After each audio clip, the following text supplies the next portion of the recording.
સમાચાર વડોદરામાંથી કે જ્યાં એમએસ યુનિવર્સિટીનો 72મો પદવીદાન સમારોહ યોજાયો। પદવીદાન સમારોહમાં મુખ્યપ્રધાન ભૂપેન્દ્ર પટેલ અને શિક્ષણ પ્રધાન ઋષિકેશ પટેલ ઉપસ્થિત રહ્યા। વિવિધ શાખાના 221 જેટલા વિદ્યાર્થીઓને ડિગ્રી એનાયત કરવામાં આવી। આ પ્રસંગે મુખ્યપ્રધાન ભૂપેન્દ્ર પટેલે એમએસ યુનિવર્સિટીના વિદ્યાર્થીઓને સફળતાનો મંત્ર આપતા કહ્યું કે શિક્ષણ જ વિકાસનો આધાર છે। સાથે મુખ્યપ્રધાન ભૂપેન્દ્ર પટેલે મહારાજ સયાજીરાવ ગાયકવાડને યાદ કરી તેમના શિક્ષણ પ્રત્યેના દૃષ્ટિકોણની પ્રશંસા કરી।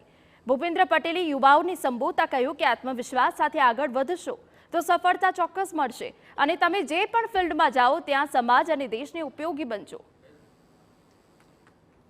આજના સમયમાં પણ વિકસિત રાષ્ટ્ર નિર્માણમાં યુવા શક્તિના નવોદયથી વિશ્વવિદ્યાલયો મહત્વનું યોગદાન આપે છે। વડાપ્રધાન શ્રી નરેન્દ્રભાઈની પ્રેરણા અને પ્રોત્સાહનથી આજનો સમય યુવા શક્તિ માટે સુવર્ણકાળ છે। ભારતમાં આજે યુવાનો માટે અસીમ તકો છે। તાજેતરમાં જ ભારત સરકારના અમૃતકાળમાં વિકસિત ભારતના નિર્માણના સંકલ્પ સાથેનું બજેટ રજૂ થયું છે। આ બજેટમાં પણ ભારતની ઉન્નતિનો આધાર સક્ષમ યુવા શક્તિને જ ગણી છે। આપણે ગુજરાતનું 2024-25નું બજેટ 2 દિવસ પહેલાં જ પ્રસ્તુત કર્યું। તેમાં પણ ગરીબ, યુવા, અન્નદાતા અને નારી શક્તિને વિશેષ પ્રાધાન્ય આપ્યું છે।